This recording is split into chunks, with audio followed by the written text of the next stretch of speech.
remember to turn on all notifications so you don't miss a video. I'm starting this April 25th, but to my viewers, it will probably look like I disappeared for a while. I think Teen Titans is the greatest Western cartoon ever. I've always wanted to talk about it, but I was never able to finish what I started. I had one video on my main channel that was supposed to be a series. Then I rewatched the whole show and restarted on my second channel, but I didn't know the best direction to take the series. Now I've decided to try something new. I'll watch each episode and analyze anything that comes to mind. The main topics I plan to discuss are characters, plot, theme, and maybe setting. Without further ado, this is my retrospective or in-depth review of Teen Titans Season 1.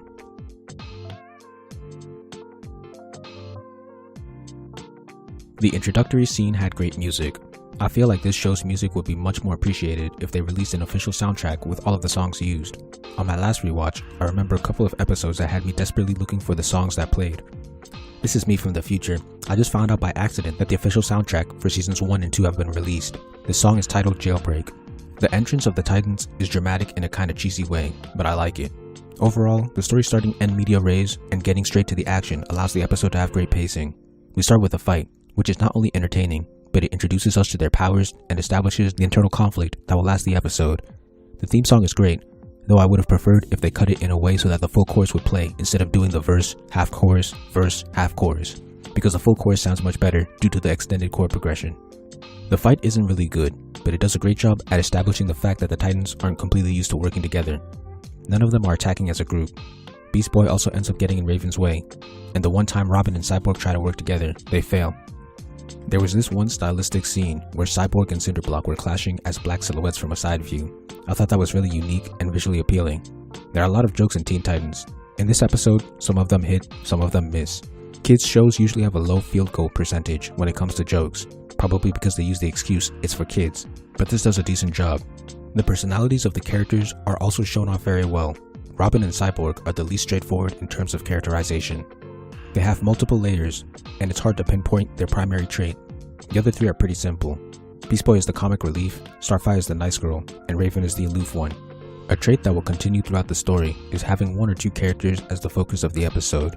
A character will usually receive a character arc that represents the theme of the episode. I love this idea because it takes advantage of the episodic formula. In a serial show, you can't just switch out the main character whenever you feel like it. You have to stick with that character until the end of the story arc. But with episodic shows, since each episode is self-contained, each episode can have a different main character. It also allows for a story to execute 10 themes and character arcs in 10 episodes. In a serial show, it would be extremely difficult to pull that off. This is a great way to handle a group of characters and give each character a good amount of focus. TMNT 2012 did something similar if I remember correctly. This episode focuses on Robin and Cyborg, which is probably why they are the least simplistic out of the 5. Each thinks the other is incompetent due to the sonic boom failure. I might be overthinking it, but I believe that this is subtle setup for Cyborg being dissatisfied with Robin's leadership, which will lead to him getting his own team in Season 3. Here, Cyborg quitting the team was very melodramatic. Maybe he just got really emotional, but the 5 seem to be friends through their interactions. An example would be Robin lending a hand to bring Cyborg up and the existence of their team attack. However, it is shown that this was an extreme reaction on both parts, because despite Robin saying that the team didn't need Cyborg, once he quit, Robin's reaction shows that he immediately regretted it. Another trait that will carry throughout the seasons is having an overarching antagonist. Season 1 has Slade. Introducing him in the first episode is a great way to let the audience know that there will be an overarching story. Slade is a Batman villain, so it's fitting that Robin, Batman's sidekick, will have to fight him. Back with the Titans, this scene adds a little more characterization to the group. Beast Boy tries to reach out and make jokes, doubling down on his funny guy status. Starfire has her foreigner trope added. For Raven, it's revealed that she puts up a stoic persona to keep her powers in check and that she's actually bothered by Cyborg's departure. The music that plays when Star goes to Robin is another great track. Future Yume again. This song is titled Robin's Regret. Robin, similar to Raven, keeps his composure, or at least pretends to, even suggesting that the situation is optimal. It's interesting how each character deals with the issue in a different way. I can't remember the actual quote or where I heard this, but some writer said something along the lines of, in a sitcom, each character should react to the same situation in a different way. That was their way of measuring whether they had a dynamic group of characters or a stale and repetitive group. That applies to this scene. Robin's sequence of daily life emphasizing the hole that Cyborg left is great. His words don't match his actions, and the sequence ends with him apologizing. This is amazing writing. The fight against Plasmas is a nice contrast to the first, because now they are working together as a team. Robin gives Star an order, Raven saves Star, Beast Boy and Starfire attack together, and it ends with all four working together to tie him up. The animation has some occasional Sakuga spikes as well, which is surprising in a Western cartoon. Raven's role as the straight man to Beast Boy's funny man is established here and will become more prominent. Cyborg coming back to save Robin was great. Them successfully executing the Sonic Boom combo at the end is just perfect setup and payoff. They split because of his failure, but when they reunite, it works. It being the move to defeat the antagonist was also genius. Both of them saying Teen Titans Go before the attack reinforces the setup to Cyborg being a leader. The way Robin and Cyborg casually make up really feels authentic and realistic. Robin just says, sorry about, and Cyborg accepts it. It's like longtime friends who get into fights, but ultimately come back together. With my friends, I usually don't have to apologize because we realize that we just have different views and no one was necessarily wrong. But in this case, I'm glad Robin apologized because he was actually in the wrong. He pointed the first finger and suggested that Cyborg wasn't needed. I'd say the theme of this episode is, don't let your ego ruin your relationships.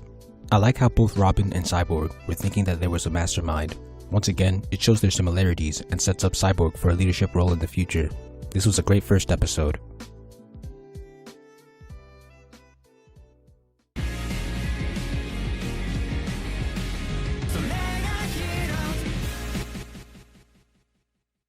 The first scene sets up the romance between Robin and Starfire that is only paid off in the movie. It also reinforces her foreigner archetype when she says that she didn't feel like she belonged. This is a setup for the internal conflict of the episode. Cyborg and Beast Boy's friendship is also established here, while Beast Boy and Raven's comedic dynamic is reinforced. During the fight, Robin establishes that he is him by destroying the foe on his own. I didn't notice when watching the episode, but when listening to the soundtrack, the song is No More Chasing Please, which is the same song used in the Cartoon Network game Battle Blitz. That's very nostalgic, and it's a good song. Blackfire is the main antagonist of the episode. She's a great foil for Star. Their designs are contrasted, with Starfire having bright colors and Blackfire having black. Their personalities are also contrasted. Star's politeness was emphasized during the fight with the tentacle robot by her asking the robot to leave her alone and even apologizing. This is contrasted with Blackfire, whose first line is slightly putting down Starfire, although humorously. Later, she waves off Star and demands her to bring her a drink. There is also contrast in how each of them fit into Earth.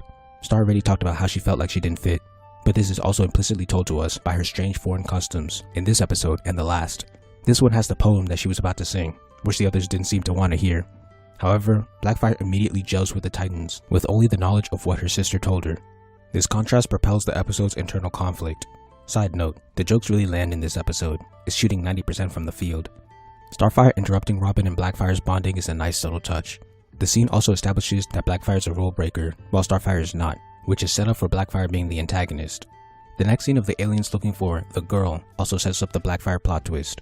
Anyone who's really paying attention might be able to predict that they're after the present that she got for her sister. Blackfire's manipulative nature is really conveyed well in just her first scene. She immediately found a way to put the heat on someone else without them noticing, and then got in the good graces of the Titans by using her knowledge of their interests. In the next scenes, it's revealed that Blackfire has been furthering her connections to the Titans and seems to be even closer to them than her sister. And then she dresses up like her too. I wouldn't let somebody steal my swagger, I'm just saying. Her manipulation is so authentic. Even at the party, Starfire is out of place, Blackfire is in her element. The Titans walking around in their costumes is kinda weird. I don't think they should have had secret identities, but I think they could at least wear casual outfits over their suits when they aren't in action. Minor nitpick. All of this setup of Blackfire being the cooler version of Starfire, and the Titans spending more time with her, genuinely makes it feel like Blackfire is a replacement. This episode does a great job at making the audience feel what the character is feeling. Robin being the one to comfort Star shows a friendlier side to him, just like with the intro scene. In the first episode, he just felt like their leader, but in this episode, he feels like their friend. It's a small detail, but I love how he tries to stop Blackfire from interrupting his attempt to comfort a friend.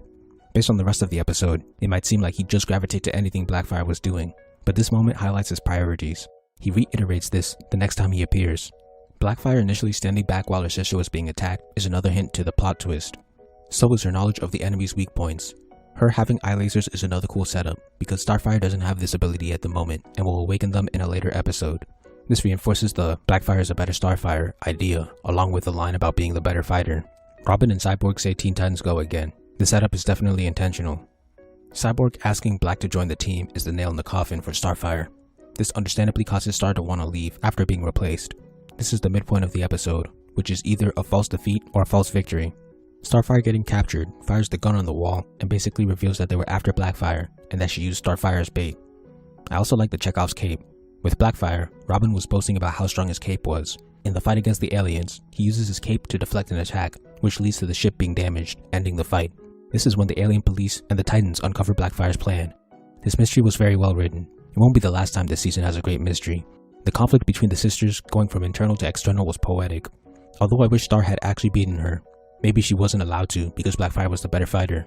Her nice girl archetype is reinforced in her last interaction with her sister. She's kind and polite despite Blackfire trying to put her in jail for her own crimes. The animation here is pretty good. At the end, there's a nice anime bloom effect. The theme of the episode is no one can take your place. So far, these are great themes. I don't think mature is the right word, but these themes are applicable to audiences of all ages. It wouldn't be strange if they appeared in a show or a movie aimed at adults.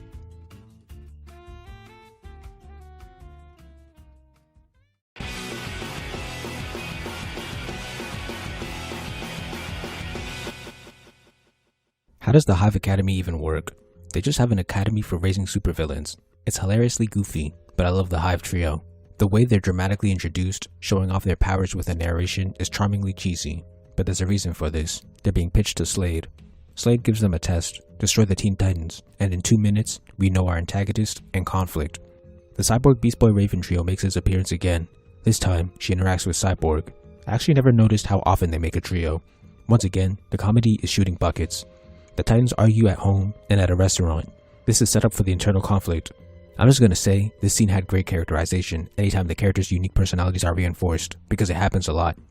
I've also noticed that Robin's personality is the hardest to pinpoint. You could say that he's the leader, but that's not a personality trait, and it only really shows up when they're fighting. When they're chilling, he can be serious or relaxed. I'd say that he's the second most serious after Raven. I looked at what the wiki said to see if they noticed something I didn't. They started with leader. Then they list a bunch of character traits, none of which stand out as his main trait. They have stoic and brooding listed, but again, he's only like that when dealing with crime. When chilling, he's a regular guy. For contrast, look at Raven, who's always quiet and serious, regardless of whether they're chilling or fighting. I guess he's the regular guy of the group. The Titans show off their teamwork again to counter the Hive's teamwork. The Hive display more teamwork, which results in them having the upper hand. Again, some of these jokes are timeless. Robin tries too hard to be him and gets eliminated from the equation. Once again, the loss of Robin evokes different reactions. Cyborg blames himself, and Starfire takes out her anger on Beast Boy and Raven. When Robin is gone, Cyborg gives the order of split up. He's the second in command. The Titans get wrecked again, and Cyborg loses an arm. I actually like how they give the heroes an opportunity to lose and come back. It shows that they aren't invincible, and it allows them to grow. But getting slapped out of your own house is crazy. I wouldn't let that happen to me. The bloom effect returns in the scene of the Titans' reflection. The dysfunction of the team returns, primarily through Cyborg. Robin coming back at the moment of despair, the midpoint, is cliche but epic. This is also a false defeat midpoint, which makes me realize that this show has good story structure. The Hive are too disrespectful. They stole their house and rearranged it to fit their image. Gizmo even hung up Cyborg's arm as a trophy, but the Chekhov's arm on the wall activates and starts the comeback. I love the way the Hive are attacked without the Titans ever appearing. It makes the heroes feel threatening. I gotta nerd out on the music. The song that played when they lost, Titans Ejected, and the song that plays when they take back their tower, Helping Hand, share a musical leitmotif. It's a little guitar part. That's like what film scores do. Listening to the songs on their own really allows me to appreciate the greatness of this OST. Like the first episode, the Titans actually use teamwork. Robin and Cyborg, Beast Boy and Starfire, and all fight against Mammoth. The dysfunction becomes function. At the end, the Titans learn about Slade's existence. The Chekhov's remote is a nice touch. Its disappearance was the first thing that caused dysfunction, but when they unite, they find it. Very poetic. I'd say the theme of this episode is teamwork makes the dream work. This episode is simpler than the other two because there was no main character and the internal struggle wasn't prominent. They couldn't beat the Hive because they weren't working as a team, and then they beat the Hive with teamwork. The internal conflict is so tied to the external conflict, unlike the past episodes where each conflict worked in tandem but could exist on its own. This was still a fun episode that made up for its lesser depth with a lot of action and comedy.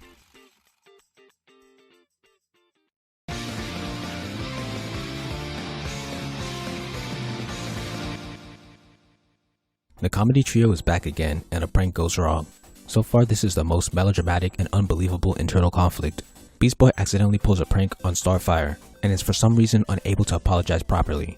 And then Starfire, the nice girl, gets so mad at him that she starts acting uncharacteristically petty. This childishness lasts for half the episode and really brings it down. There's nothing wrong with characters getting emotional and acting mature. Robin and Cyborg did it in the first episode and it was pretty good. But making characters act out of character in order to have an internal conflict is an issue. Star, the nice one, getting mad at the known funny guy for pranking her accidentally for half the episode, and the funny guy not being able to apologize is just not believable. Thunder and Lightning are simple mischievous villains, but Beast Boy forcing Thunder to reflect on his actions early on quickly adds depth to Thunder. If he's mature enough to reason with a villain, you'd think he'd be mature enough to immediately apologize for an accident. And then the fact that Cyborg and Raven don't do anything to try and help the issue is crazy. What kind of friends let friends fight like that? I don't know if the old man is ever revealed to be Slade through the show, but he's Slade. He also kinda sounds like him. I like how he and Lightning serve as the devil on Thunder's shoulder, while Beast Boy serves as the angel. This internal struggle is good enough to carry the episode, so I don't know why the petty melodrama was needed. Halfway through the episode, Beast Boy apologizes and Starfire immediately forgives him. So she was acting petty to force him to apologize? The ball was definitely dropped on this one. During the final battle, the theme is said by Beast Boy to Thunder. Gifts don't make you better, just different. It's how you use them that counts. End quote. After this, Thunder has a heel face turn and fights his brother. Thunder is able to reason with his brother, and they apply the theme by working together to use rain to put out the fire monster. This was great. Musical leitmotifs appear in this episode again. The end of the track Thunder and Lightning has a melody that plays in No Harm in Our Fun. So when Lightning zaps the old man, Slade's mask is shown underneath. This is the first time the Titans have encountered Slade in person. The overarching plot builds. They really should have removed the Beast Boy and Starfire plotline. It was unnecessary and out of character. This was written by Adam Beechin, who also wrote Mad Mod, Only Human, and Haunted. Mad Mod was okay, but Only Human was great, and Haunted was elite. One of the most mature, memorable episodes in the show, so I really don't know what happened here. Thank you for watching. Please like, comment, share, subscribe, and help me revolutionize the manga industry by buying my manga and spreading the word. All important links will be in the description.